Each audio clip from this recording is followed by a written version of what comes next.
Now, children, we're going to talk about lying. How can you tell if someone's lying to you or not? Well, I'm diagnosed with a mental illness that means I have a fantasy life versus a real life. Well, a fantasy life is made up. Real life is not. Well, how you can tell this, right, is a real reaction if someone sees you doing something or not, right? Now, how do you think my ex-wife would respond if she saw me sticking my tongue near my stepdaughter's vagina, even if it was to see if she peed? Right. Or I undressed over by the couch in front of her but didn't do anything. Hypothetically. Well, wouldn't she come storming in and, right, do something about it then? Before I could do anything else, right? Yeah. If she's awake or asleep, right? That will be the time to interfere before I had sex with her or something worse, or that they're for real or not. Now, I learned about oral sex at age 14 because I ordered a book from a former madam to learn about sex from a woman's point of view. That really happened. And it taught me about what is called cunnilingus, or oral sex on a female versus oral sex on a male. And she described how to do that particular act. Now, again, I'm not telling parents what they do in the bedroom ain't their business. I'm saying someone's messing with my business, so I'm having to explain what I'm talking about. See, if you read something and you know some people do it and some people don't, you're not judging those who don't do it or those who do, right? You're just saying you know about it too, right? You know what I mean, right? But what's made up is, okay, if your ex-wife is watching you with a mirror or something from another room, right, what does she need you to do to get mad with you to come storming in there and stop you from doing something with your stepdaughter anyway? And something really sexual to occur, like masturbating in front of the child, that would do it. If I did any of that, the mom would come storming in to interfere, right? Some idiot don't understand that either. I keep trying to talk them. They're acting like a gay person in the Navy towards me, and I don't know why they're doing that, but to expose themselves as being gay. And I don't care if they're gay. The problem is I'm straight, and I'm telling them, no, I don't do that. See, that's the point as well. When you tell someone you're straight, they're supposed to accept you're straight. Same as when someone tells you they're gay and want to date a man, you say, well, okay, I respect your right to date a man who wants to date you. Right. But I'm not into that, so good luck. Right. But you still don't judge the person or condemn them for their lifestyle choice to be with the same sex, right? Simple as that. Now, if the person knows they want to have sex with a man and they have a willing partner over the age of consent, and Georgia, that's 16 for a boy or a girl. Just saying. Of course, I want to be with a woman, not a boy, so for that purpose, I'm telling you the age of consent in Georgia is 16. Don't come to Georgia if you're 16 and have sex with me because I'm a resident. That's legal. Not illegal. Now, if you do that, your state might have the age of consent at 18. My state does not. You can't do that and it be a crime here. That's all I mean. Okay. What if the girl is working in a nail salon? Well, you ask her age, so she's supposed to be 16 legally in Georgia because of the chemicals involved. You know what I mean? Unless people are bringing 15-year-olds over here and training them before they're legally certified.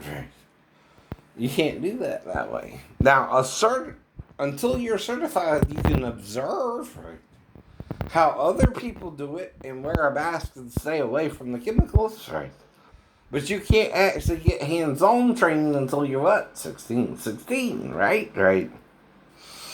That's how it really works for Georgia law for laborers to protect underage children from working before they're old enough to work.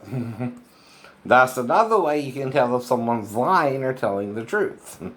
They twist the law in their favor when they're trying to entrap you into being with an underage girl who's not supposed to be working until she's 16 anyway. In Georgia.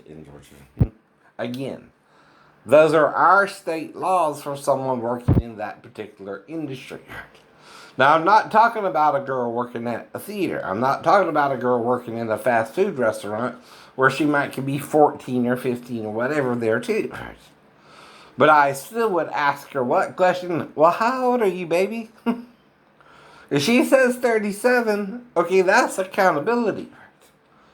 In other words, she's not about her age. I have no way to verify her age because I'm 50 years old and I told her so, right? And I asked her how old she was and she said 37. I asked her where she's from. She said New York, right? See, that's all I can do there. Or New Jersey, actually. I'm sorry. My bad. That's what I remember her saying.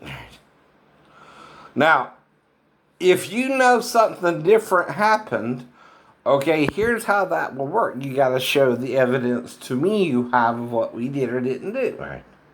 And then I can respond in kind to what I remember we did or didn't do, right? Now, if you have evidence I had sex with a 4-year-old, you would be able to present it by now. If you don't, like me, you're suffering from some kind of mental illness where you are imagining something happened that my ex-wife denied happened. Not me.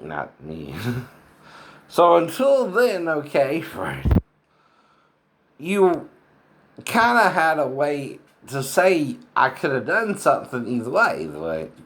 If you're using me and my disability against me anyway.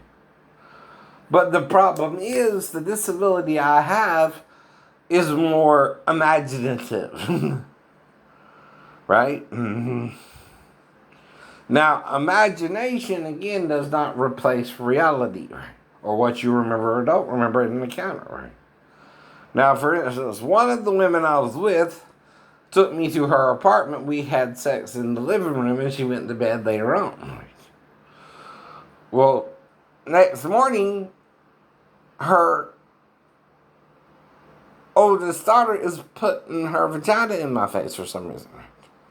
As I'm laying on the floor waiting for breakfast or whatever. And the girl hovers over me and lowers her body, especially her vaginal region, before I met my ex-wife as well, onto my lips. Now, I should be making that up, but I'm not. But I also can't prove it happened either way. But that's the point too. Can you tell if that's a made-up story or a real story? You can't. The only one who would know is the people in that room. And there were 5.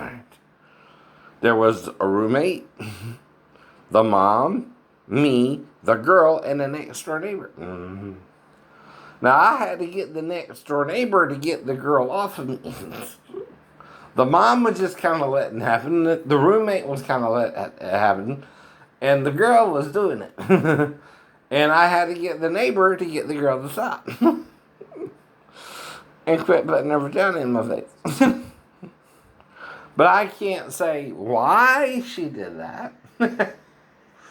I don't remember anything but being with the mom the night before. And of course, unless something I don't remember happened again, where the girl came in there to me later on before morning. But I don't remember that part of an encounter. But the next morning, the girl is putting her vagina in my face. That's all I can tell you. I know what happened. The rest will be making it up and guessing what happened. And why she's doing that by morning. I always just assumed the roommate was molesting her and leave her the fuck alone and get the fuck out of Dodge. Because I can't do that. That's against the law to be with a girl that young, right? And that's all I know how I would do too, is leave the damn apartment, get the fuck out of Dodge and go home. Or go back to the ship, right? Which is the point, right? But I did not go there to sleep with a little girl, just the mom. You understand? You understand. Now, this is dating during the 90s, which some of you might understand, some of you might not. But that would be what's called a one-night stand when you're with somebody one time. Right? Educational FYI. Alright? And I'm talking about my life, not your made-up fictional story life. I know you never had a one-night stand a day in your life. I don't know that about you. But coincidentally, okay, my real life is matching with your fictional story, and that's called a coincidence in life, right? Okay, it happens. I'm over it. Bye. That's all. That's all. I mean, I know you're doing something similar but different, right? And yours is fictional, though I've kind of lived it. So sometimes people live vicariously through others. If you never even had a relationship with one partner, right, and it worked out, or you broke up, or whatever, right? I don't know. But I'm not doing it based upon that script. This is my real life that's similar to your script, but though I'm sure it's different too, right? In certain areas, right? Exactly.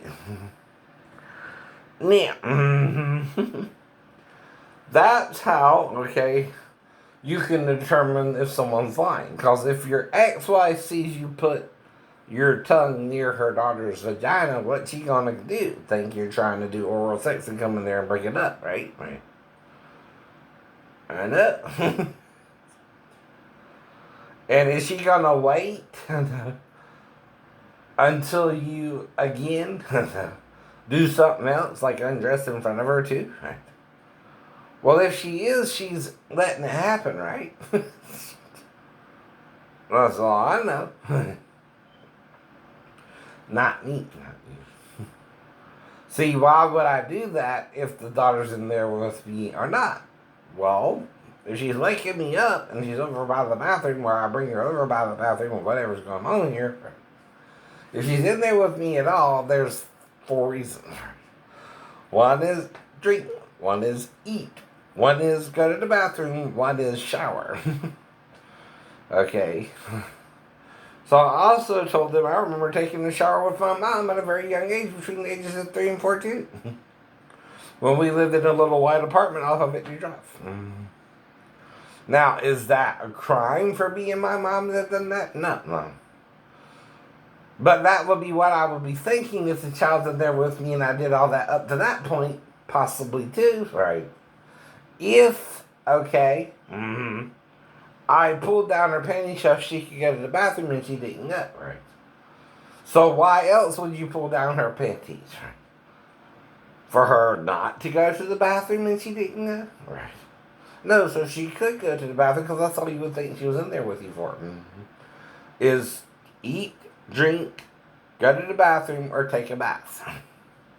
If you're an adult 24-year-old male who also helped raise your sister, right, until you joined the Navy from 0 to around 7, 8 years old. Right. But again, am I making it up or is it real? That's what you gotta prove if you're gonna accuse me anyway on YouTube, right? Even if it's under an alias or a false name, right? You're attacking someone who has a real issue with the Navy and trying to get out a story that's real. Okay? Not fictional. No, it's not fictional. I was really in a car wreck. But guess who wrote about a fictional one? Stephen King. But guess who was in the hospital only 2 days? His character was in the hospital in a coma for a long time, right? In my story, which is real, and kind of similar to Beetlejuice, I'm in this weird wreck on a curve called Dead Man's Curve, and I'm only in the hospital 2 days. All I can tell you about it. Now, when it first happened, I only know it was a couple of days. I didn't know the exact time, but now I do. Right. And guess what? That's all I can tell you about it. That's all I know. It's the way it happened. But that ain't made up. Right. What is made up? Parts of the story I told you that are made up, right? Because see, even the person with mentally ill, with a mental illness, can also make up a story and know he's making up a story, right? As well as having a real story as well to tell you, right? I can tell you both the made up story and the real story. That's what someone don't want to understand. That's all I'm saying. Bye bye.